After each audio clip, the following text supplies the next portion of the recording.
Vijana wa leo ni taifa la nini? Vijana wa leo ni taifa la kesho. Hatuwezi kuacha watoto wetu muharibike.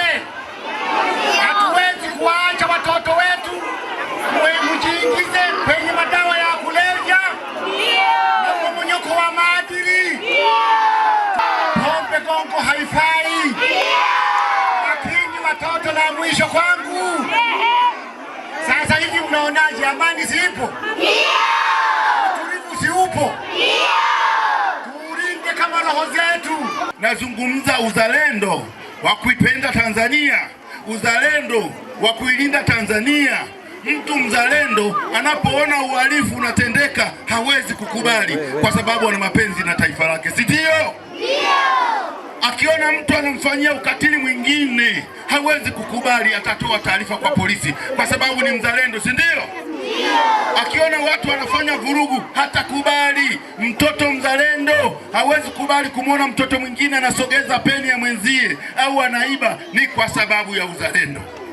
Kwa hiyo tunazungumzia uzalendo, ni hali ya kulipenda taifa lako kwa moyo wa dhati, kulilinda na kulitetea, na mzalendo yuko tayari kufa kwa ajili ya nchi yake. Watoto wawili. Watoto wa kiume siku hizi kuna tabia mbaya za ulawiti. Kuna watu ambao wanawarubuni kwa vitu vidogo vidogo, vizawadi vidogo vidogo, sawa? Sijui vipipi, sijui vibiskuti, mara vichipsi, anakuambia sijui njoo huku chumbani, njoo sijui ucheze PS, sijui njoo ufanye nini. Hao ni watu wabaya. Watoto wa kiume, mnanisikia? Sisi watoto wa kiume, baba zetu na mama zetu walivyowazaa, wanategemea kuwaona nyinyi mnaendelea kuwa wanaume imara. Wanaume tena wanaume shupavu. Wanaume vivyo hivyo kwa nyinyi watoto wa kike. Watoto wangu wa kike niwasikie, awi, musirubuniwe. Kuna watu hapo kwa ajili ya kuwarubuni ili msiweze kufikia ndoto zenu. Muambie hao wanaorubuni, muambie hatutaki kurubuniwa kamwe. Hatutaki kufanya nini? Tunahitaji kufikia ndoto zetu ambazo tumewekewa na Mungu. Tunahitaji kufikia nini? Ndoto zetu. Sasa don't touch. Don't what? Mtoto wa kiume au mtoto wa kike, ukiona mtu anakurubuni, anataka kukushika vinini? Anataka kukushika vinini? Huyo mwambie usiniguse, au don't what? Don't touch. Tusiguswe hapa. Tusiguswe wapi? Hapa wanangu. Watoto wa kike, mnanielewa? Tusiguswe. Tusiguswe. Mmenisikia wanangu? Watoto wa kiume, tusiguswe wapi? Wala watoto wa kike pia msikubali kuguswa wapi? Mmesikia mwanangu? Usikubali kuguswa hapa, umu na umu. Subirini kwanza. Mmesikia wanangu? Sasa tuna wimbo nataka tuimbe wote. Don't touch. Don't touch. Don't touch. Mtu yoyote mwenye tabia za namna hiyo au mwenye tabia zinazofanana na hizo, huyo tunamuita nani? Mdudu. Na kama unamjua huyo mdudu kwenye jamii, wewe hapo mtoto unamfanyaje?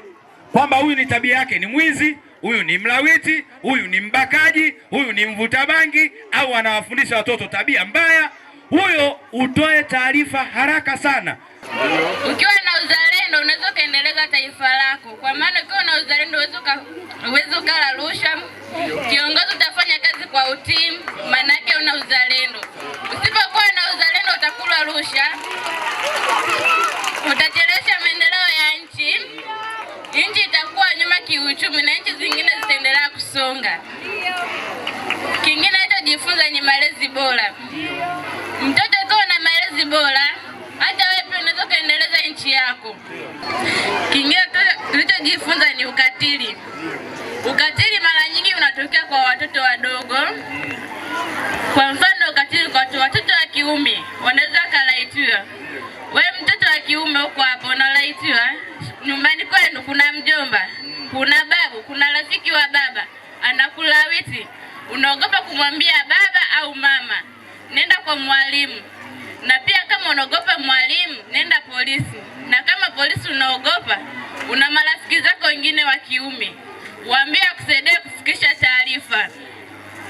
Na watoto wa kike, mnafanywa ukatili manyumbani, wengine mnabakwa, na nyewe pia mnaogopa kusema. Mnaweza mkawapa taarifa marafiki zenu wakawasaidia kusema. Kwa kweli mimi nimejifunza uzalendo na kuwapenda wenzangu, kuwa na utu, kuheshimu wakubwa na wadogo. Pia najifunza naipenda nchi yangu. Endelea kuifuatilia YouTube channel yetu Jembe FM TZ. Subscribe, comment, like and share.